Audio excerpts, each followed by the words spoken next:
وانشق البحار. بسم الله الرحمن الرحيم. إن الحمد لله نحمده ونستعينه ونستغفره ونعوذ بالله من شرور أنفسنا ومن سيئات أعمالنا. من يهده الله فلا مضل له ومن يضلل فلا هادي له وأشهد أن لا إله إلا الله وحده لا شريك له وأشهد أن محمدا عبده ورسوله. أما بعد. Kita melanjutkan pembahasan hadis Arba'in An-Nawawiyah, dan pembahasan kita masuk di hadis yang ke-24, hadis yang sangat mulia. Hadis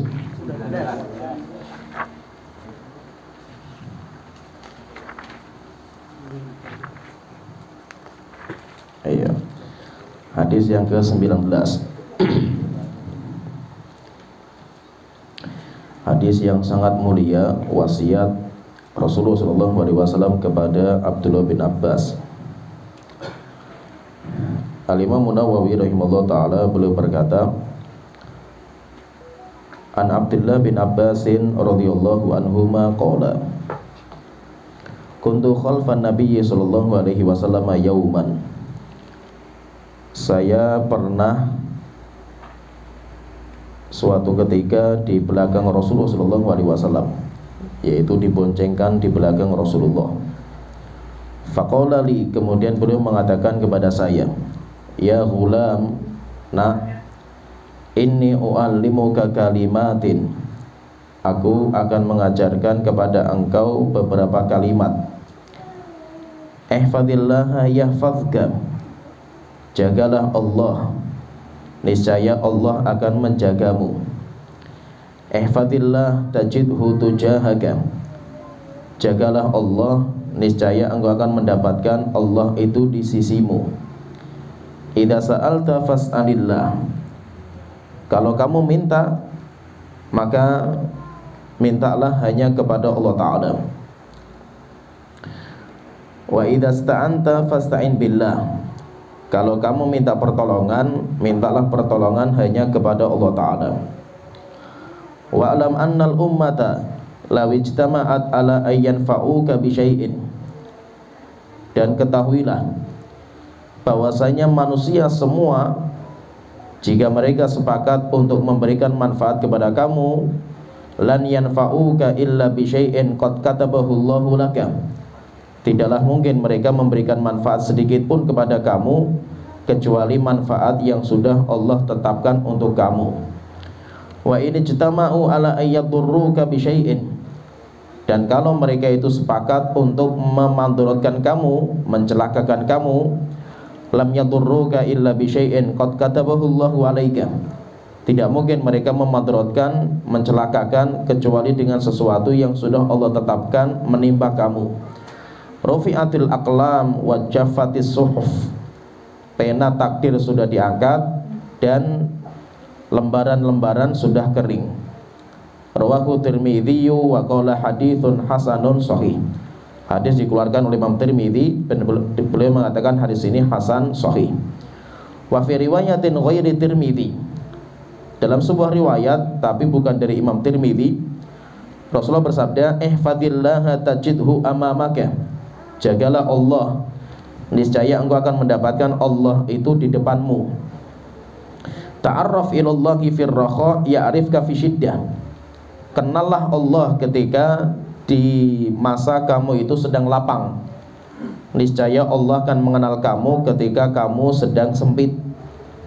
Wa alam annama akhta'aka lam yakun liyusibaka, ketahuilah bahwasanya apa yang Allah takdirkan tidak akan menimpa kamu selama-lamanya, itu tidak akan menimpa kamu. Wa ma asabaka lam yakun liyukhti'aka, dan apa yang Allah tetapkan untuk meleset darimu, dia pun tidak akan selama-lamanya mengenai kamu. Wa alam annan nasra ma'as sabr, ketahuilah bahwasanya kemenangan itu bersama dengan kesabaran. Wa annal faraja ma'al karb, dan sesungguhnya kelapangan itu bersamaan dengan kesusahan. Wa anna ma'al usri yusra, dan bersamaan dengan kesukaran itu ada kemudahan. Ini hadis yang sangat mulia. Sampai Imam Ahmad itu beliau mengatakan ini hadis asyrafu hadis ahli Syam. Ini merupakan hadis yang paling mulia dari ulama-ulama Syam, karena ini dari ulama-ulama Syam. Sampai sebagian ulama, yaitu Imam Ibnu Jauzi, beliau mengatakan tadabbartu hadzal hadis. Saya itu pernah merenungi hadis ini. Saya renungi hadis ini. Fa'adhashani, dan sungguh hadis ini telah membuatku takjub. Waqitu atishu, sampai saya itu mau terbang itu ketika memahami hadis ini. Fawa asfa minal jahli bihadzal hadis. Celaka sekali bagi orang yang tidak tahu hadis ini. Wa qillati tafahumi limanahu, dan celaka sekali bagi orang-orang yang kurang memahami hadis ini. Jadi ini hadis yang sangat mulia, dan ini menunjukkan bahwa Rasulullah SAW itu sudah biasa mendidik anak-anak kecil, karena Abdullah bin Abbas itu masih kecil. Abdullah bin Abbas itu, kalau posisi beliau dengan Rasulullah itu, beliau itu sepupu. Beliau itu sepupunya Rasulullah, karena bapaknya Rasulullah dengan bapaknya Abdullah, yaitu Abdullah bin Abbas itu kakak beradik, walaupun bukan saudara kandung. Bukan saudara kandung, tapi saudara sebapak. Jadi intinya itu Nabi Muhammad itu, beliau kan punya bapak namanya Abdullah. Abdullah itu salah satu dari anaknya Abdul Muttalib. Dan Abdul Muttalib itu aslinya namanya Syaibah, sehingga aslinya itu Muhammad bin Abdullah bin Syaibah. Jadi Syaibah aslinya itu, cuma terkenal namanya Abdul Muttalib, tapi keliru sebenarnya Abdul Muttalib itu. Abdul Muttalib itu kan budaknya Muttalib. Muttalib itu pamannya. Karena Hashim, jadi Hashim itu orang yang paling sentral di Arab Quraisy, itu Hashim. Hashim itu paling sentral. Dia orang yang paling mulia, Hashim ini. Hashim itu, dia itu tidak memiliki anak laki-laki yang hidup. Karena orang Arab itu, bangsa Arab itu sangat memuliakan anak laki-laki, karena nanti akan melanjutkan nasabnya, dia itu anak laki-laki. Lah Hashim ini, karena dia itu yang pertama kali membuat rehlah perjalanan dagang, itu kan Hashim. Jadi Hashim itu orang yang paling ditokohkan di bangsa Arab, sangat dihormati Hashim ini. Ketika Hashim meninggal dunia, sebelum meninggal itu Hashim itu pernah safar ke Syam, mampir ke Madinah. Di Madinah itu rupanya dia itu menikah dengan seorang wanita, tapi keluarganya nggak ada yang tahu, keluarganya Hashim itu. Kemudian dari pernikahan itu dia itu punya anak laki-laki, nggak dikenal. Anak laki-laki itu namanya Syaibah, karena ketika lahir itu rambutnya itu beruban, warnanya itu putih. Syaibah itu kan orang yang beruban. Nah, jadi anaknya dinamakan Syaibah. Ketika meninggal, Hashim itu meninggal, maka puncak kepemimpinan itu diganti sama adiknya. Adiknya Hashim, namanya Muttalib. Namanya Muttalib. Muttalib itu adiknya Hashim. Tapi bangsa Arab, hati mereka nggak bisa dilupakan dari Hashim. Walaupun Muttalib itu naik, tapi enggak, kecintaan mereka tetap sama Hashim. Dan ini orang Arab itu, standar orang Arab itu, kalau mereka sudah mencintai tokohnya itu si A misalkan itu, maka mereka itu pasti mencari anaknya. Sehingga bangsa Arab itu kayak itu, silsilahnya itu, nasabnya itu kan terjaga gitu. Kenapa? Karena mereka itu mencari anaknya. Sehingga Muttalib itu tidak bisa menggeser kecintaan bangsa Arab kepada Hashim, itu nggak bisa. Mereka masih menunggu mana anaknya Hashim kan itu. Maka suatu ketika itu Muttalib itu mendapatkan kabar kalau Hashim itu menikah di Madinah dan punya anak laki-laki. Itu yang dicari, anak laki-lakinya ini.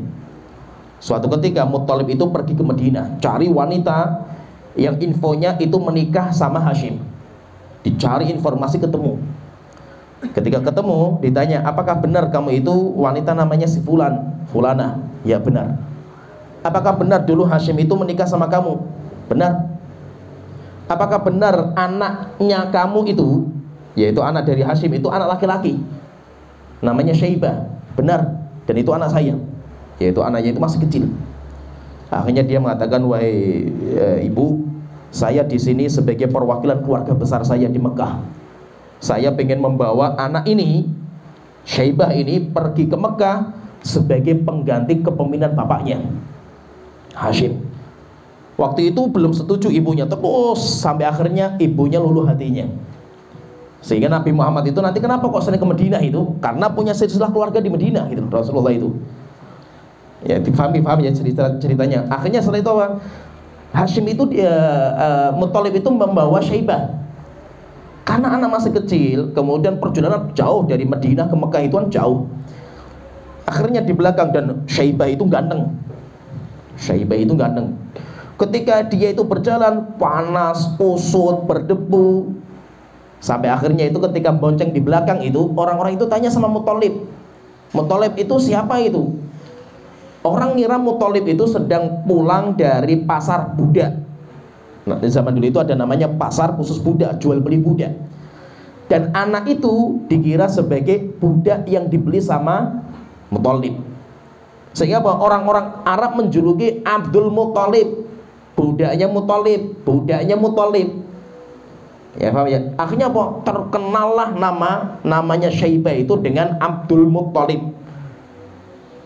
Sampai Nabi Muhammad pun nasabnya kembalinya ke Abdul Muthalib, Muhammad bin Abdullah bin Abdul Muthalib, kan gitu. Padahal Muthalib itu kan pamannya, bukan. Ini penamaan keliru. Tetapi karena sudah terlanjur seperti itu, akhirnya Syaibah itu namanya kayak hilang. Nama aslinya itu lebih dikenal dengan namanya Abdul Muthalib. Ya, paham ya? Tergambar ya? Sekarang Abdul Muthalib ini. Abdul Muthalib setelah itu dia naik menjadi pemimpin. Orang yang sangat-sangat dihormati Abdul Muthalib ini. Abdul Muthalib itu bernazar, nanti kalau saya punya 10 anak laki-laki, saya bernazar untuk memilih satu di antara anak saya undi namanya. Nanti kalau keluar akan saya korbankan untuk berhala.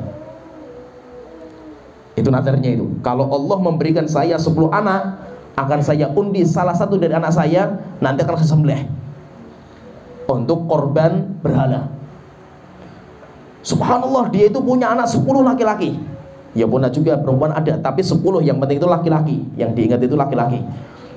Maka ketika punya anak 10 laki-laki, dia ingat nazar lama dulu, nazar dulu itu nazarnya itu. Akhirnya dia itu bingung, bagaimana tentang nazar saya dulu itu. Akhirnya apa? Tetap akan saya jalankan, karena saya sekarang punya karunia 10 anak. Akhirnya nama-nama anaknya itu diundi. Setiap diundi keluarnya Abdullah, bapaknya Rasulullah. Abdul Muthalib gak mau. Kenapa? Abdullah itu anak yang paling dicintai. Jadi bangsa Arab itu modelnya itu. Sehingga nasabnya itu apa? Orang Arab itu setelah cinta kepada Abdul Muthalib, mereka itu mencari putranya. Siapa? Abdul Muthalib ini penggantinya itu. Dan hatinya orang Arab jatuh kepada Abdullah. Sehingga Abdullah itu orang yang sangat dicintai oleh bangsa Arab, karena nasabnya seperti itu. Yang bangsa Arab itu modelnya kayak gitu itu. Akhirnya ketika keluar Abdul Muthalib gak mau. Coba diulang lagi, diundi lagi, keluar lagi Abdullah sampai 10 kali. Setelah itu bingung dia itu, saya tidak mungkin menyembelih Abdullah gitu. Kenapa harus Abdullah kan gitu? Akhirnya dia itu bingung. Setelah itu dikumpulkan ketua-ketua kabilah Arab Quraisy, dikumpulkan. Setelah itu dia melontarkan nazar dia kepada bangsa Arab, ketua-ketua kabilahnya itu. Akhirnya ada yang memberikan syarat, sudah gini saja Abdul Muthalib, bagaimana kalau seandainya setiap keluar Abdullah, nama Abdullah 1 kali diganti dengan 10 ekor onta. Akhirnya Abdul Muthalib mengatakan oke, setuju. Kalau 10 ekor onta untuk satu nama anak yang keluar, dalam kemudian itu sepadan lah itu.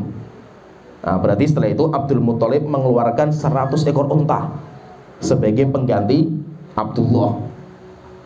Berarti Abdullah itu sangat-sangat dicintai Abdullah itu. Dan Abdullah itu saudara kandungnya cuma 1. Saudara kandung itu berarti apa? Saudara sebapak dan ibu. Itu cuma Abu Thalib. Selainnya ada Hamzah, ada Abbas, ada Abu Lahab. Itu semuanya itu bukan saudara kandung. Mereka adalah saudara sebapak beda ibu. Ya, saudara sebapak beda ibu. Nah, suatu ketika ini Abdullah itu nikah dengan wanita yang paling dihormati juga di bangsa Arab. Nikah dengan Aminah, ibunya Rasulullah SAW. Suatu ketika Abdullah itu pengen safar, rehlah perjalanan dagang. Maka beliau itu mampir ke keluarga yang di Medina. Akhirnya beliau mampir ke Medina karena punya keluarga di Medina. Subhanallah, Abdullah itu sakit parah ketika umur masih muda, sekitar 25 tahun. Beliau sakit parah dalam kondisi Aminah itu hamil. Sakit parah di Medina sampai akhirnya beliau itu meninggal dunia di Medina. Abdullah itu kan meninggal dunia di Medina. Maka ketika meninggal dunia, tinggal dinanti ini, Aminah itu anaknya laki-laki atau bukan? Kalau anaknya laki-laki, itu yang sangat dicari sama bangsa Arab. Kenapa? Karena anaknya Abdullah gitu loh. Jadi kan Abdullah itu kan dicintai sama bangsa Arab, maka anaknya itu sebagai pengganti. Subhanallah, itu Aminah itu melahirkan anak laki-laki. Semua bangsa Arab luar biasa bahagianya. Sampai ceritanya itu Abu Lahab. Abu Lahab itu kan pamannya Rasulullah berarti kan, tapi beda bapak, bukan paman kandung. Paman namanya paman sebapak, namanya am. Paman itu kalau bahasa kita itu kan global, masih itu nggak rinci. Maka nanti kalau kita itu memakai bahasa Indonesia untuk pembagian warisan itu mumet. Karena paman saudara bapak itu namanya am, kalau bahasa Arabnya itu am. Kalau saudara ibu itu namanya khol. Kalau di sini seringnya kalau di Arab orang Pekalongan dan yang lain itu namanya hal. Halati, keliru sebenarnya itu. Kholati, khol pakainya kho, bukan ha. Kho pakainya itu. Nah, yang dapat warisan kan am. Yang am itu yang paman dari bapak. Nah, jadi intinya berarti Rasulullah itu punya paman, diantaranya Abu Lahab. Abu Lahab itu paman sebapak, tapi beda ibu. Saking senengnya itu dapat kabar yang jadi sampai dia itu pengen ketika Aminah itu lahir anak laki-laki, sampai budaknya Abu Lahab itu dikirim kepada Aminah itu. Ketika lahir anak laki-laki namanya Thuwaibah, bedanya namanya Thuwaibah. Thuwaibah datang kepada Abu Lahab mengabarkan Aminah lahir anak laki-laki. Saking gembiranya itu, Thuwaibah itu dimerdekakan sama Abu Lahab. Sampai ada sebuah riwayat, walaupun lemah riwayat ini, yaitu bahwa nanti Allah itu akan memberikan seteguk air sama Abu Lahab di neraka jahanam itu disebabkan karena dia itu membebaskan budaknya, karena mengabarkan Nabi Muhammad itu lahir. Tapi walaupun riwayatnya lemah. Jadi intinya kalau kita perhatikan berarti Nabi Muhammad itu, beliau itu ketika nanti diangkat jadi nabi itu, beliau itu punya 4 paman yang hidup. Yang lain semuanya meninggal dunia semua itu. Yang tersisa cuma 4. Yang 4 ini 2-nya muslim, 2 kafir. 2 muslim, 2 kafir. Yang muslim itu Hamzah, itu yang masuk Islam di awal-awal, Hamzah itu. Kemudian yang kedua itu Abbas. Abbas itu yang akhir-akhir masuk Islam, tapi masuk Islam juga. Abbas itu akhir-akhir tapi itu. Sedangkan yang 2 kafir namanya Abu Lahab dan Abu Thalib. Namanya bukan Abu Lahab, Abu Thalib itu julukan. Abu Lahab itu karena mukanya merah sehingga kayak berkobar warnanya itu, kalau kena sinar matahari itu merah wajahnya itu, saking gantengnya itu, sehingga namanya Abu Lahab, orang yang wajahnya itu memerah, julukannya itu Abu Lahab. Istrinya cantik sekali, namanya Ummu Jamil istrinya itu. Ini yang paling benci sama Rasulullah ketika masuk Islam. Ketika Nabi Muhammad membawa dakwah Islam itu bencinya luar biasa. Kemudian kalau Abu Thalib itu paman sekandung. Maka itu ketika Rasulullah itu bapaknya meninggal, Rasulullah diasuh sama ibunya sebentar. Setelah itu bawa ke Halimah Sa'diyah sampai 4 tahun. Setelah itu pulang sama ibunya diajak ke Madinah. Kan sejarahnya seperti itu. Menjenguk keluarganya di Madinah sampai melihat kuburan bapaknya. Setelah itu perjalanan pulang, di tengah jalan ibunya meninggal. Setelah itu Rasulullah nanti kan diasuh sama kakeknya Abdul Muttalib. 8 tahun, umur 8 tahun kakeknya meninggal. Setelah itu Rasulullah diasuh sama paman beliau, namanya Abu Thalib. Abu Thalib itu tokoh kabilah, tokoh paling dihormati di negeri Arab. Cuma beliau itu orang miskin, banyak anak.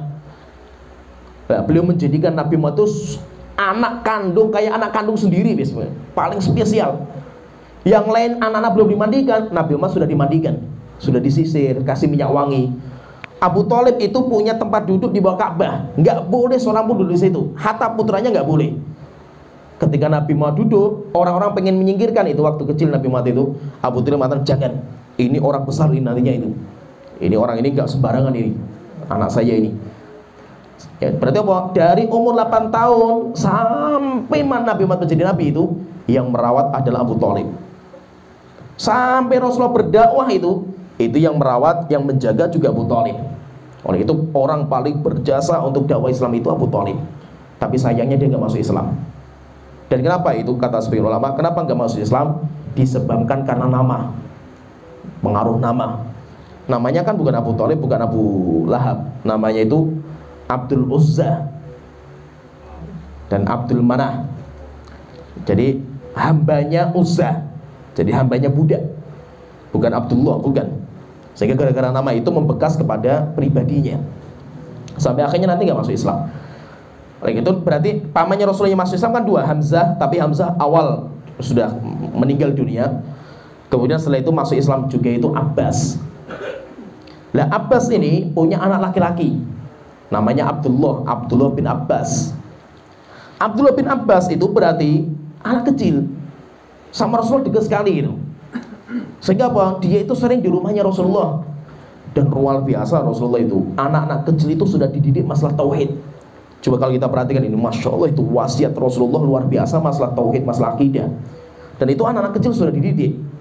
Sehingga apa? Wajar sekali kalau seandainya anak-anak sahabat itu luar biasa keimanan mereka itu. Karena dari kecil sudah mulai dididik masalah keyakinan, masalah keimanan kepada Allah Ta'ala. Oleh itu di sini nanti Abdullah bin Abbas itu, beliau itu ketika Rasulullah meninggal dunia kan masih kecil dia itu. Makanya dia itu punya teman-teman main. Dia ngomong sama teman-temannya itu, ayo kita sekarang belajar, mumpung para sahabat masih banyak yang hidup, sahabat-sahabat senior itu. Kata teman-temannya, wahai Abdullah bin Abbas, ngapain kita capek, kita masih kecil, main-main dulu itu. Ditinggal sama dia, enggak, saya mau belajar. Dia datangi sahabat-sahabat ke rumahnya itu. Sampai suatu ketika itu dia itu datang siang-siang, panas-panasnya itu, pengen mencari hadis kepada seorang sahabat. Nunggu di pintu, nggak mau mengetuk dia itu, saking menghormati guru lah. Sampai ngantuknya itu, sampai dia itu tidur di depan pintu, berdebu karena rumahnya sana kan pasir. Ketika orangnya itu mau sholat, dibuka, Abdullah bin Abbas tiduran di situ. Akhirnya dibangunkan, kamu ngapain di sini itu? Nggak, saya mau belajar. Lah kenapa kamu nggak panggil saya saja itu? Kamu keluarganya Rasulullah, kalau kamu panggil saya akan datang itu. Enggak, saya penuntut ilmu itu lebih layak datang pada guru. Akhirnya apa? Tanya terus, dapat ilmu banyak sekali Abdullah bin Abbas ini. Sampai akhirnya teman-temannya setelah itu ketika sudah dewasa, Abdullah bin Abbas jadi rujukan. Teman-temannya setelah itu belajar sama Abdullah bin Abbas. Sampai teman-temannya ngomong, ini orang ini lebih cerdas dari kita semua itu. Dulu ketika kecil belajar, kita malas-malasan waktu itu. Sekarang dia ngajari kita. Nah, jadi Abdullah bin Abbas ini ceritanya itu, dia itu pernah Rasulullah itu memberikan wasiat kepada dia ketika diboncengkan. Jadi Abdullah bin Abbas itu pernah diboncengkan sama Rasulullah. Dan anak-anak kecil itu seperti itu. Jadi anak-anak kecilnya sahabat itu sama Rasulullah itu dekat sekali. Mereka itu kalau bermain ketemu sama Rasulullah, ya udah Rasulullah diajak main, dan Rasulullah main juga. Sampai Rasulullah itu kalau mau masuk Medina itu, anak-anak itu ngambilin Rasulullah. Sampai akhirnya apa? Dinaikkan di kuda, dinaikkan sampai boncengan nanti sama Rasulullah itu. Karena anak-anak zaman itu nggak segan sama Rasulullah. Rasulullah itu muamalahnya sama anak kecil itu baik, sehingga orang itu nggak pada takut. Sampai Imam Ibnu Hajar itu ngarang kitab, siapa saja anak-anak kecil yang pernah diboncengkan sama Rasulullah. Banyak sekali sahabat itu. Dan biasanya Rasulullah itu nanti pendidikan masuk itu ketika ngajari anak kecil itu, ketika sudah diboncengkan, sudah diajak main, ketika sudah pas kondisinya itu, baru pendidikan masuk. Dan sering Rasulullah seperti itu. Model pendidikannya Rasulullah itu seperti itu. Nah di sini Abdullah bin Abbas itu cerita, saya itu pernah diboncengin sama Rasulullah pada suatu hari. Setelah itu Rasulullah itu mengatakan kepada saya wasiat. Rasulullah mengatakan, ya hulam, nah inni u'allimuka kalimatin, saya akan mengajarkan kepada kamu beberapa kalimat. Dan semua nanti kalimat-kalimat ini semuanya ngarahnya keyakinan, akidah. Semua pembahasannya masalah akidah. Maka beliau mengatakan, kata Rasulullah mengatakan, ihfazillaha yahfazka, jagalah Allah, maka niscaya nanti Allah akan menjaga kamu. Ini wasiat penting. Wasiat yang pertama itu, jagalah Allah, niscaya Allah akan menjaga kamu. Dan menjaga Allah itu disebutkan oleh para ulama itu banyak, yaitu apa? Menjaga hududihi, menjaga batasan Allah, wa huquqihi, menjaga haknya Allah, wa awamirihi, menjaga perintah Allah, wa nawahihi, menjaga larangan Allah Ta'ala. Jika Allah itu mengeluarkan larangan, maka kita jaga larangan Allah. Dengan cara apa? Kita jangan menerjangnya. Kalau Allah itu memerintahkan kita, jaga perintah Allah Ta'ala dengan cara kita jalankan. Kalau Allah itu menyebutkan haknya Allah seperti ini, Allah itu diagungkan, dizikiri, disebut, dan yang lainnya, maka kita jaga. Dengan cara kita itu menjaga Allah dengan cara berzikir, karena Allah itu memerintahkan kita seperti itu. Kalau kita berhasil seperti ini, kita berhasil menjaga Allah, nanti pahalanya itu Allah nanti akan menjaga kita. Penjagaan Allah kepada kita itu, Allah itu kalau sudah menjaga kita itu, maka nanti penjagaan Allah itu dua. Penjagaan Allah kepada manusia itu ada dua. Yang pertama, hifdzuhu lahu fi masalihi dunyahu. Allah akan menjaga yang berkaitan dengan maslahat dunianya. Dunianya orang itu akan dijaga sama Allah Ta'ala. Apa maksudnya itu? Badannya akan dijaga sama Allah Ta'ala. Yang kedua, anaknya. Yang ketiga, hartanya, istrinya, bahkan keluarga besarnya, bahkan tetangganya. Itu semuanya akan mendapatkan penjagaan dari Allah Ta'ala. Kenapa? Allah sudah suka sama orang itu. Lalu itu nanti ada malaikat. Malaikat itu yang ditugaskan menjaga jasad. Jasad namanya mu'aqibah. Lahu mu'aqibatum min baini yadayhi wa min khalfihi yahfazunahu min amrillah. Allah memiliki malaikat-malaikat yang kerjaannya itu sif-sifan untuk menjaga jasad, menjaga dari belakang, dari depan, dari belakang. Yahfazunahu min amrillah. Mereka itu menjaga manusia sesuai dengan perintah Allah Ta'ala. Dan terkadang penjagaan Allah itu tumbuh kembang kita, sehingga kita itu tumbuh sejak kita dalam rahim terus sampai sempurna kita itu. Sampai nanti kalau kita sudah dijaga sama Allah Ta'ala itu, badan kita itu sempurna. Sampai dulu itu ada seorang ulama, sudah tua sekali itu, tapi dia masih kuat, sampai jihad, sampai loncat masih bisa itu, padahal sudah tua renta itu. Akhirnya beliau ditanya, Syekh, Anda sudah tua seperti ini masih bisa aktivitas itu, bahkan jihad masih bisa itu. Maka beliau mengatakan, jasad ini saya dulu jaga ketika masih muda, maka alhamdulillah Allah sekarang menjaga jasad ini ketika saya sudah tua. Kenapa? Karena masa mudanya jasad ini saya gunakan untuk menjaga haknya Allah Ta'ala. Saya jaga jasadnya saya yang muda ini untuk sholat, untuk puasa, untuk meninggalkan dosa dan maksiat. Ketika kita berhasil seperti itu, nanti faedahnya Allah akan menjaga jasad saya ketika saya tua, sehingga jasadnya dijaga. Ada juga orang sudah tua renta, miskin, compang-camping, rumah nggak ada, kerjaannya kalau makan cari tong sampah. Akhirnya ditanya, Syekh, kenapa kamu kok bisa seperti, padahal belum terlalu tua itu, tapi sudah sakit-sakitan, sudah parah kondisinya lah. Maka dia mengatakan, kami dulu lupa sama Allah ketika masih muda. Akhirnya apa? Ketika tua Allah melupakan kami seperti ini gitu. Sehingga apa? Sehingga tinggal kita, kalau kita mau menjaga haknya Allah, pasti nanti Allah akan menjaga kita. Sehingga penjagaan Allah kepada kita itu yang pertama, Allah akan menjaga dunia kita. Maka nggak usah khawatir. Kita punya anak misalkan itu, kita punya anak, kita punya istri, kita punya hutang, nggak usah khawatir. Kalau kita itu sudah menjaga haknya Allah, pasti nanti Allah itu akan menjaga. Oleh itu diantara cara supaya kita itu memiliki anak kita itu dijaga sama Allah walaupun kita sudah meninggal dunia. Caranya bagaimana itu? Caranya kita jaga Allah Ta'ala, bertakwa sama Allah Ta'ala. Wal yakhshal ladzina law taraku min khalfihim dzurriyyatan dhi'afan khafu 'alaihim falyattaqullah. Hendaknya orang-orang yang dia itu takut ketika dia punya keturunan, anak, punya cucu, takut kalau ini anak-anak ini akan dimangsa sama orang-orang yang zalim, orang-orang yang sesat. Bagaimana caranya itu supaya Allah menjaga mereka itu? Falyattaqullah. Kita bertakwa sama Allah Ta'ala. Wal yaqulu qawlan sadida, dan kita ngomong dengan ucapan yang baik. Nanti apa? Nanti Allah itu akan menjaga anak kita. Allah kalau sudah menjaga anak kita, 24 jam penjagaan Allah Ta'ala. Sehingga kita gak usah khawatir masalah anak kita. Kenapa? Karena kita takwa sama Allah Ta'ala. Kita punya utang. Kalau kita itu punya utang, kita jaga hanya Allah Ta'ala. Selama kita itu berhutang, niatnya untuk membayar. Kita bukan zalim. Enggak, saya pengen bayar. Saya utang itu karena darurat. Saya pengen membayar hutang saya itu. Dan saya bertakwa sama Allah Ta'ala itu. Kalaupun kita meninggal dunia belum terbayar, pasti nanti Allah akan mencarikan jalan untuk dibayar. Sehingga ada saja nanti itu jalan itu ada gitu. Sehingga siapa yang dia itu bisa menjaga Allah Ta'ala, maka nanti Allah akan menjaga dunia dia. Ini penjagaan Allah yang pertama. Yang kedua, penjagaan Allah kepada seorang hamba yang kedua yaitu hifdzuhu min masalihi dinihi. Itu yang paling mulia ini. Yaitu nanti Allah akan menjaga hamba itu yang berkaitan dengan urusan agama. Bukan urusan dunia, tapi masalah agama. Dan itu paling mulia. Yaitu bahwa ketika kita itu sudah berhasil menjaga hanya Allah Ta'ala, nanti Allah akan mudahkan pintu-pintu kebaikan. Sehingga apa? Mata kita itu tidak melihat kecuali yang baik. Mulut kita tidak ngomong kecuali yang baik. Tangan kita tidak beraktivitas kecuali yang baik. Kenapa? Karena kita sudah bisa menjaga hanya Allah Ta'ala.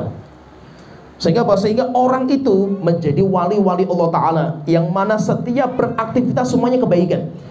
Sama tetangga-tetangganya pun semuanya itu senang. Kenapa? Karena orang itu barokah. Kan kita itu kan target kita itu kan menjadi orang yang barokah. Nabi dan Rasul itu kan jasadnya barokah, jasadnya dan sifatnya mereka. Sampai Nabi Isa itu mengatakan ketika dilahirkan itu, wa ja'alani mubarakan aina ma kuntu. Allah menjadikan saya sebagai orang yang diberkahi dimanapun saya berada. Maksudnya apa? Setiap saya ada, manfaat itu ada. Lisan saya ngomong itu mesti manfaat.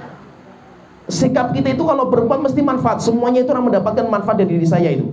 Kenapa? Karena saya itu dijaga sama Allah Ta'ala. Begitu, penjagaan Allah yang paling besar itu ketika kita itu dimudahkan untuk mengamalkan pintu-pintu kebaikan, sampai kita itu menjadi orang yang bermanfaat.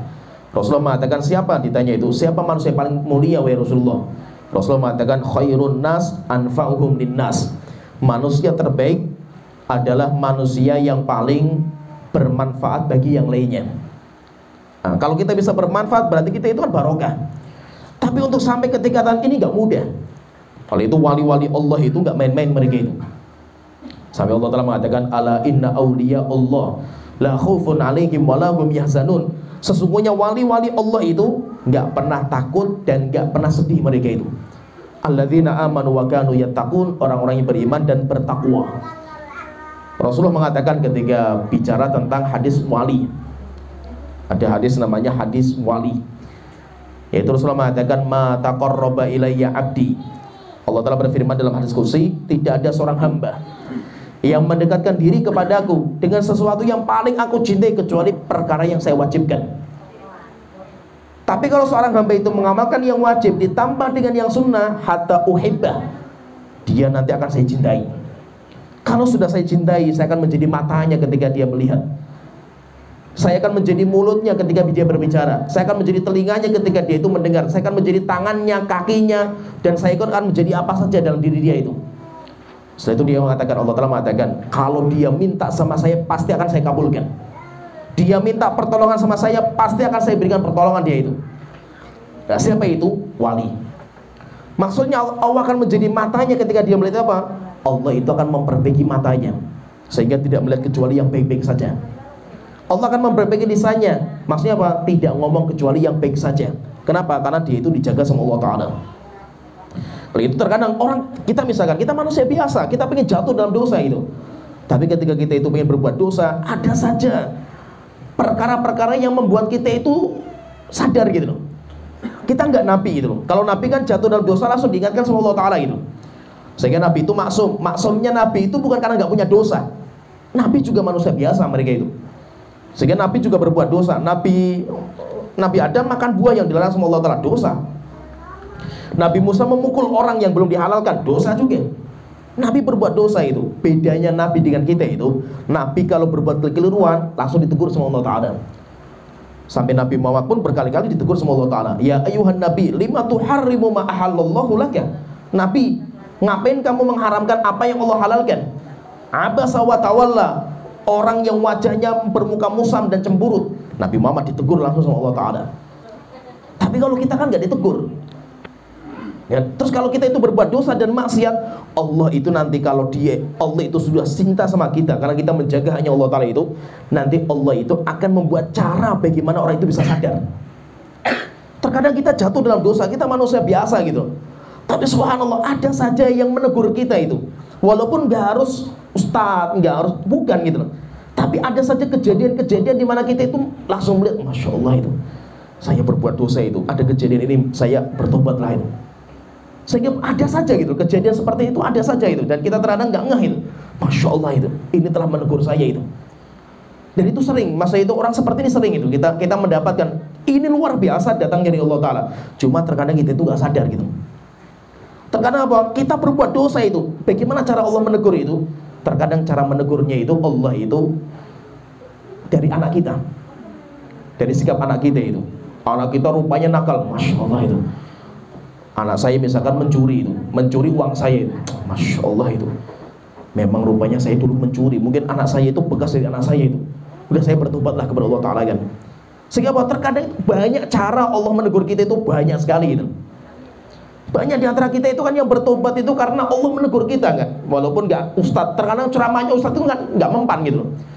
Kita sering dengar ceramahnya ustadz itu sampai ustadznya mumblung lah istilahnya itu, sampai blenger kita dengar ceramahnya ustadz, yuk gitu saja kan gitu. Tapi terkadang apa? Teguran Allah itu terkadang itu dihabiskan dulu hartanya itu, baru akhirnya dia Masya Allah itu. Teguran apa terkadang Allah itu? Sakitkan dulu anaknya itu, baru sadar dia itu.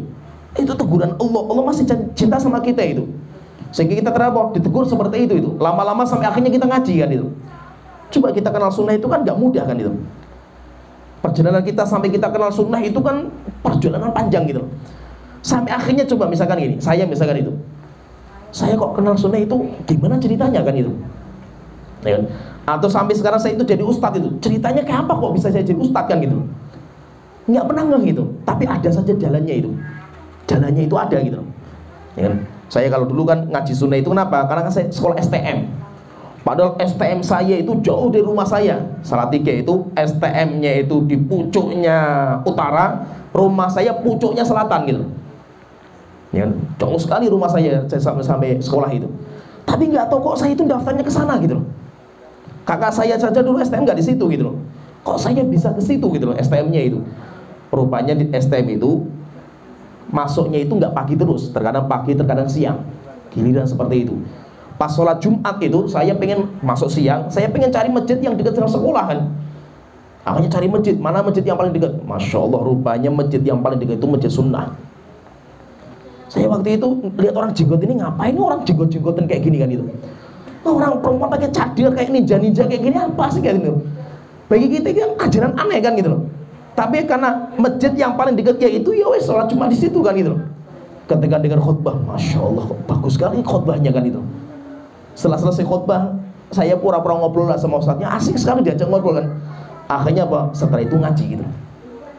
Nggak tahu rupanya gara-gara STM-nya di situ itu kenal sunnah gitu, jalurnya dari situ gitu. Kita nggak pernah tahu rupanya itu namanya bimbingan Allah Ta'ala. Allah kalau sudah menjaga kita itu ada saja jalannya itu. Nah itu Allah itu kalau sudah menjaga kita, sudah bisa menjaga Allah Ta'ala, nanti Allah akan menjaga kita. Menjaga kita untuk apa? Untuk beribadah kepada Allah Ta'ala, dan kita bisa meninggalkan dosa dan maksiat. Dan itu jalannya ada saja jalannya itu. Sampai terkadang kita itu nggak pernah ngeh gitu. Oh rupanya ini yang menjadikan saya itu bisa ngaji gitu. Rupanya ini caranya Allah itu menegur saya supaya saya tinggalkan dosa dan maksiat. Itu nanti datangnya dari Allah Ta'ala. Itu namanya teguran Allah Ta'ala. Nah jadi intinya kalau kita itu ihfadillah yahfadka, jagalah Allah, niscaya Allah akan menjaga kamu. Yaitu kalau kita sudah menjaga haknya Allah, perintah Allah, larangan Allah, nanti Allah akan menjaga dunia kita dan Allah akan menjaga akhirat kita. Kemudian yang selanjutnya Rasulullah mengatakan, ihfadillaha tajidhu tujahaka, jagalah Allah, kamu akan melihat Allah itu di sampingmu, di sisi kamu. Yaitu maksudnya apa? Allah itu dekat sama kita. Allah itu dekat sama kita. Kalau sudah Allah dekat sama kita, kita nggak usah khawatir. Ngapain kita takut gitu? Nggak perlu yang kita takutkan. Terkadang kita itu takut memang dari sesuatu yang kita takutkan. Tapi kalau kita yakin Allah itu dekat sama kita, nggak ada yang perlu kita takutkan. Memang secara kodrat kita itu rasa takut itu ada. Nabi Muhammad ketika sampai di gua Thaur sama Abu Bakar, kemudian dikejar sama orang-orang kafir Quraisy. Orang kafir Quraisy itu sudah di pintu gua, dan guanya nggak besar. Kalau seandainya mereka melihat kaki mereka itu, lihat Nabi Muhammad dan Abu Bakar itu, Abu Bakar sempat takut itu. Wahai Rasulullah, kalau seandainya mereka melihat kakinya pasti melihat kita. Maka ditegur, wahai Abu Bakar, ma baluka bi itsnain, kita bukan dua orang wahai Abu Bakar di sini itu. Allahu thalithuhuma, Allah yang ketiga. La tahzan innallaha ma'ana, kamu jangan takut, Allah itu bersama kita. Nah, itu perlu kita yakinkan dalam diri kita ini. Nabi Musa ketika disuruh sama Allah untuk menghadap Fir'aun, Nabi Musa dan Harun, takut juga Nabi Musa itu. Wahai Tuanku, janganlah kita diutus kepada Fir'aun. Inna nakhafu, kita takut wahai Tuanku, nanti kalau Fir'aun itu mencelakakan kita itu. Maka Allah telah mengatakan, innani ma'akuma, aku bersama kamu, aku bersama kalian berdua itu. Jangan takut, asma'u wa ara, saya mendengar dan saya melihat. Gak mungkin Fir'aun itu bisa mengganggu kamu, gak bisa gitu. Sehingga apa? Kalau kita itu sudah bisa menjaga Allah Ta'ala, Allah itu akan bersama kita terus. Yaitu apa? Allah akan bersama kita, sehingga apa-apa yang kita khawatirkan itu semuanya akan dijauhkan dari diri kita. Setelah itu Rasulullah mengatakan, ta'arraf ilallahi firraha ihfadillaha tajidhu tujahaka, idza sa'alta fas'alillah. Kalau kamu berdoa, mintalah hanya kepada Allah Ta'ala. Jangan pernah bergantung dengan tangannya orang. Seorang muslim itu harus seperti itu. Cara supaya kita itu dicintai sama orang itu caranya bagaimana? Caranya itu kalau kita sudah berhasil tidak bergantung dengan tangannya mereka. Dan itu ada seorang sahabat tanya sama Rasulullah, ya Rasulullah, dullani ala amalin, tunjukkan kepada saya amalan, kalau saya mengamalkan, saya dicintai sama Allah dan saya dicintai sama manusia. Caranya bagaimana supaya saya itu dicintai sama Allah dan juga saya dicintai sama manusia? Rasulullah menjelaskan dua amalan. Pertama, Rasulullah mengatakan izhad fid dunya, zuhudlah terhadap dunia. Maksudnya apa? Enggak butuh sama dunia kita itu, wis. Yuhibbakallah, pasti Allah akan cinta sama kamu. Bukan berarti kita enggak kerja kita, tapi kita itu merasa enggak butuh gitu loh, wis. Mau datang duit banyak ya biasa bagi kita itu. Mau harta kita berkurang ya biasa, santai aja gitu. Kenapa? Karena yang menjadi sesuatu yang paling mahal kita itu akhirat, bukan dunia gitu. Oleh itu orang yang zuhud itu apa? Bukan orang yang miskin, bukan. Orang yang zuhud itu kata para ulama, orang yang ketika hartanya bertambah tidak menambah kebahagiaan. Dan orang yang ketika hartanya berkurang tidak menambah kesedihan. Kenapa? Duitnya banyak maupun sedikit biasa. Orang-orang mukmin itu seperti itu, santai dia itu. Kenapa? Karena bukan dunia yang dicari itu akhirat gitu. Walaupun apa? Dunia pasti akan mengejar dia. Oleh itu konsep kita itu mencari duit itu, kita kerja itu, konsepnya itu apa? Jadikan dunia itu kayak bayangan. Itu kata Imam Ibnu Qayyim seperti itu. Kita itu misalkan ya, kita lihat bayangan kita. Kita pagi hari kita berjemur, matahari terbit dari timur, lihat itu bayangan kita di barat. Konsepnya bayangan, dunia itu kayak bayangan itu. Maksudnya apa? Kalau itu bayangan, kita itu nggak usah menghadap bayangan itu. Antum kalau bayangan antum hadapi, antum kejar bayangan itu, antum lari, semakin cepat antum lari, bayangan semakin cepat lari dari antum gitu. Kan di depan kita itu, kita lari cepat, ikut cepat kan itu. Terus bagaimana konsepnya itu? Dunia itu kita belakangi. Coba sekarang kita itu menghadapnya ke timur, jangan ke barat. Jangan kita menghadap ke bayangan, jangan. Kita menghadapnya ke timur, bayangan kita belakangi. Coba kita lari ke timur jauh itu, bayangan akan mengejar kita. Demikian juga dunia. Ada orang yang dia itu dunia itu nggak ada harganya di matanya itu, tapi dunia itu ngejar dia terus gitu. Kenapa? Karena dunia itu sudah ada, vlognya itu sudah ada itu. Kita itu bukan cari uang kalau kerja itu. Ini fahami konsep, walaupun konsep ringan itu, tapi itu mindset itu akan merubah cara kerja kita itu. Cuma mindset loh padahal itu, mindset kita itu. Kita itu kalau kerja bukan mencari uang. Kenapa? Karena uang itu sudah ada, vlognya itu sudah ada, setiap kita itu sudah ada masing-masing gitu. Tapi kita kerja itu apa? Menjemput rezeki kita masing-masing. Rezeki kita sudah ada. Tidak mungkin itu. Kita itu mati kecuali rezeki kita sudah sempurna, sudah ada gitu. Yang hebat lagi itu nggak usah dijemput. Rezeki kita itu datang kepada kita sendiri itu. Wah, itu luar biasa lagi itu. Dengan cara apa? Dengan cara kita bertakwa. Kalau kita bertakwa, kayak dikirimi Gojek itu rezeki kita itu. Datang lagi kepada kita itu. Wa may yattaqillaha yaj'al lahu makhraja. Siapa yang bertakwa kepada Allah akan berikan jalan keluar terbaik. Wa yarzuquhu min haitsu la yahtasib. Allah akan memberikan rezeki tanpa disangka-sangka. Datang sendiri rezeki itu. Kalau kita itu bertakwa sama Allah Ta'ala. Kalau kita itu minta itu jangan berharap sama manusia. Maka cara supaya Allah mencintai kita itu yang pertama zuhud, merasa nggak butuh dunia kita itu. Yang kedua, supaya manusia itu cinta sama kita, maka Rasulullah mengatakan wazahad fima aidin nas. Kita itu merasa nggak butuh dengan tangannya orang. Kita ketemu sama orang kaya dengan orang miskin biasa saja bagi kita itu. Kenapa? Karena kita nggak berharap sama kekayaan mereka itu. Kita ketemu dengan pejabat yang tinggi jabatannya atau yang rendah biasa juga itu. Kenapa? Kita nggak butuh jabatan mereka gitu. Dan karakter orang itu, semakin kita nggak butuh sama dia, semakin orang itu cinta sama dia. Itu kaidahnya itu. Hatta orang itu dermawannya luar biasa wis itu. Kalau antum setiap hari minta sama orang itu, jengkel juga dia itu. Hatta orang itu dermawan, setiap hari minta terus antum sama dia itu, mangkel juga dia itu. Tapi coba perhatikan ini orang kaya raya, kita orang miskin, kita nggak punya itu. Tapi kita bisa ngasih hadiah kepada dia itu, padahal dia kaya raya itu. Walaupun dia nggak butuh hadiah kita itu, tapi kita bisa ngasih walaupun sesuatu yang nggak berharga lah bagi orang itu, dia akan cinta sama kita itu. Kenapa? Karena karakter orang itu, kita itu akan cinta kepada orang yang nggak merasa butuh dengan apa yang kita miliki gitu. Itu kaidahnya, orang itu seperti itu. Nah itu cara supaya kita itu dicintai sama manusia apa? Kita itu jangan mengharapkan belas kasihan mereka. Para sahabat itu, hebatnya para sahabat, dan para sahabat sudah dibaiat sama Rasulullah itu. Di antara baiatnya apa? Jangan minta sama orang. Jangan minta sama orang. Itu baiatnya mereka itu. Sehingga apa? Para sahabat itu kalau di luar rumah kayak orang kaya raya mereka itu is. Tapi kalau dalam rumah mereka itu aslinya muncul itu, nggak punya apa-apa mereka itu. Oleh itu orang yang nggak tahu sahabat itu, Allah telah mengatakan yahsabuhumul jahilu agniya amina ta'affuf. Orang kalau nggak tahu sahabat pasti mengira sahabat itu kaya raya semua itu. Kenapa? Sahabat paling nggak butuh sama orang dia itu. Sehingga apa? Sahabat itu kalau nggak makan di rumahnya sehari, misalkan lapar mereka itu, keluar rumah kayak orang kaya raya mereka itu. Walaupun nggak punya bantu mereka itu. Sehingga apa? Mereka nggak butuh sama orang sama sekali itu. Akhirnya apa? Orang itu semuanya cinta sama para sahabat. Kenapa? Karena mereka nggak butuh sama manusia mereka itu. Butuhnya kepada Allah Ta'ala.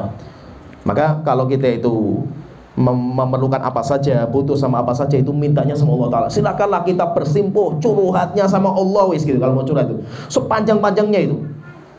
Pakai bahasa apa? Bahasa yang Anda pahami. Mau pakai bahasa Jawa, mau bahasa Arab, bahasa Indonesia, Allah tahu. Curhat kita itu sama Allah Ta'ala, panjang lebar nggak apa-apa gitu. Dan sunahnya itu kalau orang berdoa itu kan curhat dulu. Sunahnya kan seperti itu, cerita dulu tentang diri kita, walaupun Allah tahu sebenarnya itu. Nabi Ibrahim itu ketika berdoa sama Allah Ta'ala itu, curhat dulu Nabi Ibrahim itu.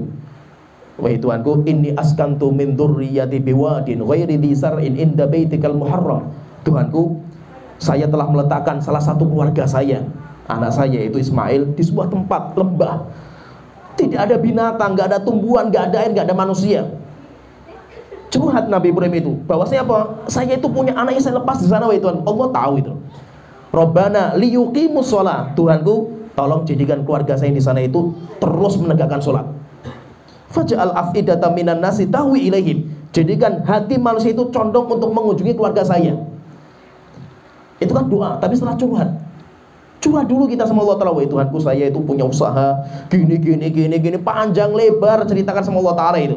Setelah itu kita minta, wahai Tuhanku, tolong selesaikan urusan hutang saya. Ya, gak apa-apa. Yang penting apa? Kita curhatnya sama Allah, jangan curhat sama orang gitu. Orang itu ketika antum curhat kepadanya itu jengkel juga gitu. Kenapa? Antum itu nggak tahu masalahnya orang itu gitu. Ya kan? Kita curhat sama orang misalkan itu, dia itu sedang ada masalah, cuma kan nggak nampak gitu loh. Ya, terkadang gini misalkan orang curhat sama Ustaz, saya lagi punya problem sama istri saya ngamuk ini, padahal ustadznya istrinya lagi ngamuk juga gitu. Sama-sama diomelin sama istrinya itu. Cuma apa ustaznya diem gitu loh, nggak pernah ngomong sama antum, antumnya nggak tahu kan gitu loh. Gitu. Sehingga apa? Antum lihat ustaz itu, masya Allah ustaz itu bahagia gitu, pokoknya itu. Sama istrinya adem ayem, kerjaan ini adem ayem ustaz itu. Karena ustaz nggak pernah cerita sama antum gitu. Ya kan? Terkadang ribut sama istrinya juga, ngomel juga istrinya, masalah ada gitu loh. Wah, antum curhat juga ustaz, gimana saya menangani anak saya rumah saya morak-marik itu. Antum nggak tahu saya ustaz punya 5 anak morak-marik juga rumah kita kan gitu. Tapi kita nggak pernah ngeluh sama antum kan itu. Ngapain kita ngeluh sama antum kan itu? Cerita sama antum untuk apa gitu loh mas? Itu nggak ada manfaatnya bagi kita kan gitu loh. Biarkanlah itu urusan kita dengan Allah Ta'ala gitu. Tapi orang itu taunya apa? Taunya beres wes. Pokoknya ustaz itu sumber semua itu. Sehingga apa? Orang mau apa saja larinya ke ustaz. Ustaz saya nggak punya kerjaan, antum punya kerjaan nggak? Masya Allah itu. Ustaznya saja terlalu makan saja ngutang juga ustaznya itu. Seakan-akan semua masalah itu kembalikan ke ustaz wes pokoknya itu. Padahal ustaz itu banyak masalah juga ustaz itu. Cuma apa? Nggak pernah cerita sama antum gitu loh. Ya, nggak pernah curhat sama antum gitu loh. Kenapa? Kita punya tempat curhat yaitu Allah Ta'ala kan gitu. Oleh itu kalau kita itu minta sama Allah Ta'ala. Jangan sampai berharap sama orang, kecuali kalau kita itu untuk orang lain. Ya apa-apa kalau kita minta sama orang tapi bukan untuk diri kita itu. Kita untuk orang lain. Nanti masuk dalam bab namanya syafaat. Wa may yashfa' syafa'atan hasanatan. Siapa yang memberikan syafaat yang baik, rekomendasi, memberikan perantara yang baik, maka dia akan mendapatkan pahalanya. Gak apa-apa kita minta sama orang, tapi untuk orang lain, bukan untuk diri kita itu. Kalau untuk diri kita, janganlah kita itu meminta gitu. Kalau bisa itu apa? Tangan kita itu di atas. Tangan yang di atas itu lebih baik daripada tangan yang di bawah. Itu konsepnya, kita harus seperti itu. Tetapi kalau kita minta, tujuan kita minta itu untuk orang lain, jangan untuk kita. Kalau kita cukup dengan apa yang Allah berikan kepada kita itu sudah cukup. Fa idza sa'alta fas'alillah, kalau kita itu mintanya sama Allah Ta'ala. Wa idza sta'anta fasta'in billah, kalau kamu itu minta pertolongan kepada Allah Ta'ala. Setelah itu beliau bahas pembahasan akidah penting sekali ini. Wa alam annal ummata law ijtama'at ala yanfa'uka bi syai'in. Ingat, kalau seandainya manusia semuanya itu berkumpul untuk memberikan manfaat kepada engkau, tidak akan bisa mereka memberikan manfaat, satu manfaat, kecuali yang sudah Allah takdirkan. Kalau mereka berkumpul untuk memanfaatkan engkau, nggak akan bisa memanfaatkan engkau, mencerahkan engkau, kecuali kecelakaan yang sudah Allah takdirkan menimpa kamu itu. Subhanallah itu. Kalau seandainya anak-anak kita dari kecil sudah paham ini, luar biasa mereka itu. Sehingga wajar para sahabat itu nggak pernah takut mereka sama orang itu. Ya, nggak pernah takut. Sampai para sahabat sudah dikepung dari berbagai penjuru itu dalam perang Ahzab. Dikepung dari atas, dari bawah, dari penjara, semua penjuru itu. Sampai orang-orang munafik pun memberikan rasa takut. Innan nasa qad jama'u lakum fakhshawhum. Orang-orang sudah memberikan mengepung kalian, sudah kita nyerah saja itu. Fazadahum imana, semakin bertambah iman mereka. Wa qalu hasbunallahu wa ni'mal wakil. Cukup Allah sebagai penolong kita, dan Allah sebagai zat yang akan menolong kita. Cukup Allah Ta'ala. Sehingga para sahabat nggak pernah lihat jumlahnya orang kafir sama sekali itu, nggak berharga sama sekali di hadapan mereka itu. Kenapa? Allah kalau ingin menghancurkan mereka dengan satu pasukan saja bisa gitu. Akhirnya pasukan Ahzab itu kan dihancurkan sama Allah dengan angin yang bertiup dengan kencangnya dan dinginnya, habis mereka itu. Sehingga kita nggak perlu kita khawatirkan apa yang kita khawatirkan itu. Dan itu penting, fahami maksudnya itu apa? Manusia itu tidak akan bisa memberikan manfaat kepada kita sebanyak-banyaknya jumlah mereka. Tapi yang boleh kita katakan itu apa? Kita punya Allah Ta'ala. Kita masih punya Allah Ta'ala. Oleh itu maksudnya itu apa? Kita nggak usah terlalu berhadap sama orang, dan kita nggak usah terlalu takut sama orang. Jadikan orang itu ya manusia biasa gitu. Tapi kita itu punya Allah Ta'ala. Dan itu kalau kita paham konsep ini, Masya Allah, kita itu tenang sekali itu. Kita nggak pernah khawatir terhadap dunia kita itu. Nah itu terakhir Allah Ta'ala Rasul mengatakan rufi'atil aqlam wa jaffatis suhuf. Pena takdir sudah diangkat dan lembaran-lembaran itu sudah kering. Yaitu apa? Yang terjadi itu yang Allah takdirkan. Oleh itu apa? Seorang muslim itu tenang saja, santai saja seorang muslim itu. Gak pernah khawatir gitu. Kalau seandainya misalkan, saya contohkan misalkan itu, kita sudah pokoknya mati-matian lah gitu, mencari cinta gitu. Sudah sampai lamaran, cintanya ditolak setelah itu, gagal pernikahan. Biasa saja gitu loh. Walaupun nangis juga terkadang gitu. Tapi maksudnya apa? Biasa saja itu. Kenapa? Kalau itu nggak terjadi, memang nggak ditakdirkan sama Allah Ta'ala, mau satu dunia menyatukan pun nggak bisa gitu. Kenapa? Saya juga pernah seperti itu gitu loh. Saya pernah merasakan kayak gitu juga. Saya pernah kayak gitu itu. Pulang dari Yaman, niatnya itu mau nikah, istri mau dibawa ke Yaman itu. Kan 3 bulan tok kan waktunya kan di Indonesia itu kan. Visanya kan cuma 3 bulan, liburan itu. Ya soal 3 bulan kan sempit. Akhirnya awal kali saya diurah keliling dulu. Habis waktunya untuk daurah kan itu. Tinggal sedikit lah itu. Harus cepat cari istri saya. Saya pulang ke Indonesia itu cari istri kan, baik ke Yaman kan gitu. Sampai akhirnya alhamdulillah nador berkali-kali gagal terus gitu. Subhanallah itu. Sampai dapat seseorang gitu loh. Bapaknya seorang mudir pondok pesantren, ribuan muridnya itu. Masya Allah lah itu. Saya ketika datang ke sana langsung suruh ngisi kajian dadaan itu. Saya ngisi kajian biasa saja kan itu, tanpa persiapan itu sudah biasa memang itu dari dulu kan itu. Wah, akhirnya setelah itu nador ini wes pokoknya sampai pulang lamaran bawa keluarga sampai ke sana, Masya Allah itu. Sudah tetapkan, saya syaratnya satu, mau dibawa ke Yaman, kalau enggak gitu. Sudah lamaran tetapkan hari itu, bayangkan itu. Karena yang pengen nikah itu bapaknya sebenarnya itu, bukan anaknya itu. Karena saya itu pengen dijadikan penerus pondoknya itu. Akhirnya subhanallah itu anaknya mundur setelah itu. Sudah netapkan hari, bayang, sudah mau bikin undangan padahal itu. Saya sih biasa saja, kalau saya santai aja saya kan itu. Ya kan, walaupun jengkel juga, mangkel kan itu.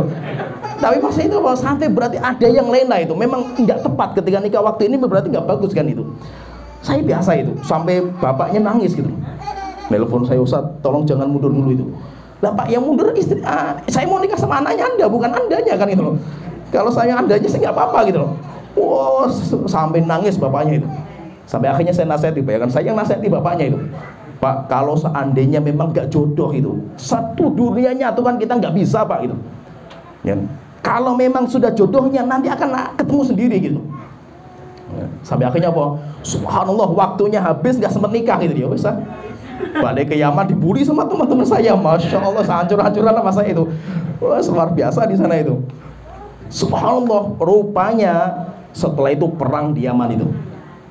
Oh, saya Masya Allah bersyukur saya sama Allah Ta'ala itu nggak nikah itu. Oh, nikah ruwet lah urusan di sana itu. Alhamdulillah itu masa itu. Rupanya apa? Terkadang itu apa yang kita lihat baik di mata kita itu belum tentu baik nantinya itu. Asa an tuhibbu syai'an wa huwa syarrul lakum. Terkadang kalian itu melihat sesuatu itu indah, baik di versi kalian itu, tapi itu jelek di kalian. Kita nggak tahu kan itu. Sehingga apa? Santai saja gitu loh. Saya itu biasanya nih ceritanya. Saya itu kalau berdoa sama Allah Ta'ala itu seringnya itu, dan itu yang petunjuknya Rasulullah itu, minta sesuatu itu kayak doa istikharah, dikaitkan dengan apa? Wahai Tuhanku, kalau engkau tahu memang ini baik untuk saya dan agama saya untuk nantinya juga itu, tolong mudahkan saya. Sehingga apa? Kalaupun gagal itu biasa sekali itu, biasa gitu loh, nggak ada masalah gitu. Kalaupun berhasil, kita sudah mintanya sama Allah Ta'ala, Allah yang memudahkan saya itu, bukan kehebatan saya, bukan gitu. Kalaupun gagal, biasa juga bagi kita kan itu. Ya, nggak terlalu, maksudnya itu nggak terlalu stres gitu loh kita itu, nggak terlalu pusing, nggak terlalu nangis, biasa gitu. Ya, kenapa? Karena kita itu tahu ini semuanya takdir dari Allah Ta'ala. Kalau sudah takdir dari Allah itu semuanya akan terjadi, gampang gitu loh. Setelah itu Rasulullah mengatakan, ihfadillaha tajidhu amamaka. Jagalah Allah, kamu akan mendapatkan Allah di depanmu. Ta'arrafillahi firraha ya'rifka fi syiddah. Ini penting juga itu. Ingatlah kepada Allah kalau pas kamu itu lagi bahagia. Nanti kalau kamu lagi sedih, Allah yang akan ingat kita. Ingatlah Allah ketika kamu sedang kaya raya. Nanti ketika ekonomi ambruk, kamu itu jadi orang miskin, Allah nanti akan ingat kita.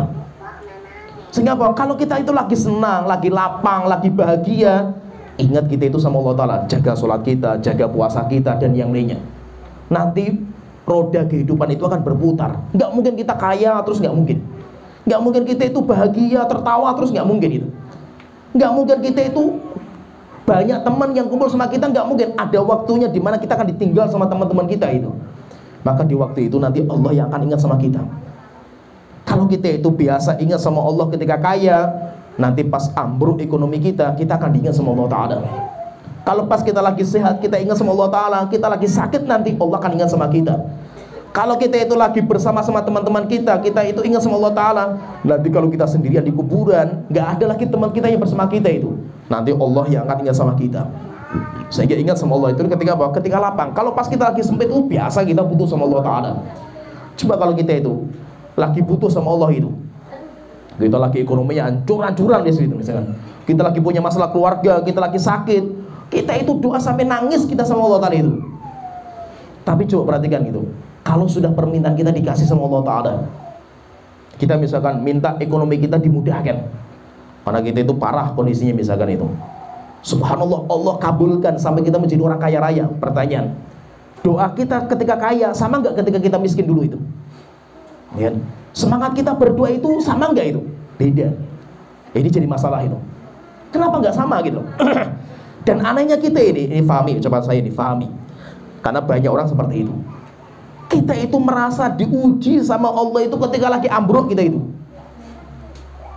Tapi ketika kita lagi jaya, nggak pernah merasa kita itu diuji gitu. Sehingga apa? Kita nggak butuh, kita nggak diuji sama Allah kan gitu. Coba misalkan kita lagi hancur ekonomi kita itu, Ustadz saya lagi diuji saya itu. Ini amalan apa yang bisa memudahkan rezeki saya? Saya tanya, terus ketika kaya kamu kemana gitu? Kenapa butuh sama Ustadz itu ketika punya masalah gitu loh? Coba kalau lagi asik-asik sama istri itu cerita ke kita gitu loh. Kita juga pengen dengar cerita asik-asiknya kan gitu loh. Jangan ceritanya ke Ustadz itu ketika ada masalah doh yang diceritakan itu. Asik-asiknya nggak pernah cerita itu. Lagi enak-enaknya nggak pernah cerita sama kita kan gitu loh. Punya masalah baru cerita itu. Kemana dari dulu kemana anda itu kan itu? Ya paham ya? Demikian juga Allah Ta'ala ya. Seperti misalkan orang kayak gitu, anda ketika kaya raya hilang terus itu, nggak pernah kumpul sama kita itu. Lagi punya masalah deket sama kita, kurang ajar kamu itu. Kas lagi masalah saja deket sama kita lah, mau duduk sama kita itu. Lagi kaya kamu nggak ingat sama kita itu. Teman-teman lama nggak ingat gitu. Demikian juga apa? Antum ketika minta sama Allah Ta'ala itu, lagi butuh minta itu loh. Ketika nggak butuh hilang terus sama Allah Ta'ala. Masjid nggak pernah, ini nggak pernah, nggak hilang terus itu. Tapi ketika butuh rajin ke masjid, sholat malamnya rajin gitu. Allah nggak butuh sama orang seperti ini gitu loh. Seperti kita lah gitu loh. Seperti kita punya teman-teman lama yang satu hilang terus itu. Ketika lagi seneng gitu, tapi ketika lagi sedih kembali lagi gitu. Ya kurang ajar orang seperti ini kan gitu loh. Nah, jadi maksudnya itu kita ingat sama Allah itu ketika kita itu lapang. Nanti ada waktunya ketika itu kita sedih, ada waktunya kita sakit, ada waktunya kita itu stres dengan masalah-masalah problem dunia itu. Maka di waktu itu nanti Allah akan ingat sama kita. Setelah itu Rasulullah mengatakan wa'lam annama akhta'aka lam yakun liyusibaka wa ma asabaka lam yakun liyukhti'aka. Ini nasihat paling penting dan itu inti takdir. Apa inti takdirnya itu? Ketahuilah bahwasanya apa yang Allah takdirkan menimpa kita nggak pernah meleset sama sekali. Dan apa yang Allah takdirkan meleset tidak pernah lepas dari kita. Yaitu tidak pernah menimpa kita. Itu kaidah takdir. Jadi kalau ditanya para ulama itu, inti takdir itu apa sih? Para ulama menyebutkan di sini. Annama akhta'aka lam yakun liyusibaka wa ma asabaka lam yakun liyukhtiaka. Itu inti takdir. Kalau kita pengen beriman sama takdir, intinya di sini. Intinya di sini. Yaitu apa? Kalaupun kita itu sudah punya program, sudah jos lah program kita itu, rupanya gagal. Santai saja, berarti sudah Allah takdirkan. Terus mau apa kan itu? Selesai kan itu. Kalaupun kita itu programnya sudah baik dan berhasil, ya kita takdir, itu takdir Allah Ta'ala itu. Bukan kehebatan kita dan karena kecerdasan kita itu, bukan gitu. Tapi itu karena takdir Allah Ta'ala. Setelah itu Rasulullah menutup hadisnya dengan wa'alam annan nasra ma'as sabr. Ketahuilah bahwasanya kemenangan itu bersamaan dengan kesabaran. Wa anal faraja ma'al karb.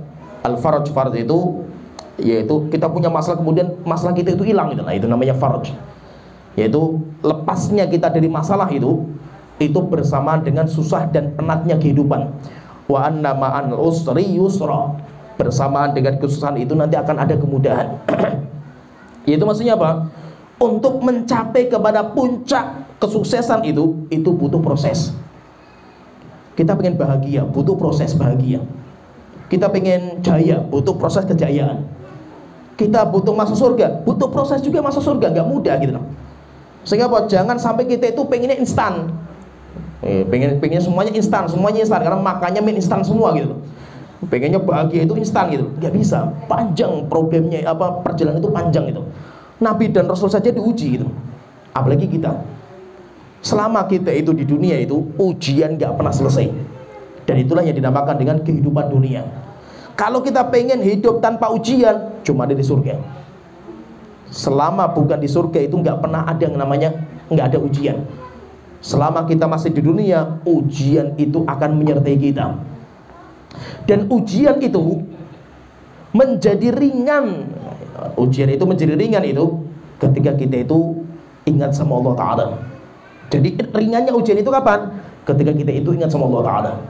Kalau kita lagi ingat sama Allah Ta'ala itu semuanya mudah gitu. Tapi kalau pas kita itu lupa sama Allah Ta'ala, ujian kita itu berat sekali rasanya itu. Nah itu diantara cara supaya ujian kita itu terasa ringan. Bagaimana caranya itu? Caranya itu coba ingat sama ujian yang Allah berikan kepada para nabi dan rasul. Itu yang paling cepat. Caranya itu seperti itu. Sakit misalkan kita sakit sudah setahun, 2 tahun, 3 tahun nggak sembuh-sembuh. Coba kita ingat Nabi Ayub 18 tahun sakitnya itu. Kalau kita itu meninggal anak kita sedih, stres. Coba kita lihat Nabi Muhammad. Nabi Muhammad punya 7 anak, 6 anak meninggal ketika beliau masih hidup. Kalau kita itu susah ekonominya itu, coba lihat Nabi kita Muhammad. Nabi kita Muhammad kata istrinya itu mengatakan terkadang kita itu melihat 3 hilal bulan sabit atau 2 bulan berturut-turut di rumah kita itu nggak ada yang dinyalakan. Api nggak bisa dinyalakan api itu, karena nggak ada bahan makan yang bisa dimakan. Kalau seandainya dakwah kita itu dihalangi, di demo, dakwah kita dicaci maki. Ingat Nabi Muhammad bukan hanya di demo lebih mending itu. Nabi Muhammad diusir, bahkan mau dibunuh sampai terjadi peperangan itu. Berkali-kali Rasul pengen dibunuh itu. Berarti apa? Kita nggak ada apa-apanya gitu. Tapi kenapa kok kita itu kok merasa ujian itu berat sekali kayak kita itu? Masya Allah, berat sekali ujian yang Allah timpakan kepada saya itu. Karena kita itu nggak ingat sama Allah Ta'ala. Coba kalau kita lihat orang yang di atas kita itu ujiannya lebih berat. Cuma mereka nggak pernah ngeluh, bahkan mereka menikmati ujian itu, mereka nikmati. Sama semua kita itu diuji gitu. Nabi diuji, kita juga diuji. Tapi pertanyaan kenapa Nabi itu ujiannya berat tapi berhasil? Karena mereka itu ingat sama Allah Ta'ala. Sedangkan kita, kenapa ujian kita itu kecil padahal itu nggak ada apa-apanya ujian kita itu, tapi stres kita dengan ujian itu? Karena kita itu jauh dari Allah Ta'ala. Sehingga kita kembalikan urusan itu kepada Allah Ta'ala. Apalagi kita yakin takdir Allah selesai semua problem masalah musibah itu semuanya selesai gitu. Kalau kita itu yakin sama takdir Allah Ta'ala. Coba. Ya mungkin sampai di sini pembahasan kita. Hadis yang ke-19. Nanti insya Allah kita masuk di hadis yang berikutnya, hadis yang ke-20. Ya sampai di sini pembahasan kita. Wa akhiru da'wana alhamdulillahirabbil alamin. Sallallahu alaihi Muhammad wa ala alihi wa sahbihi ajmain.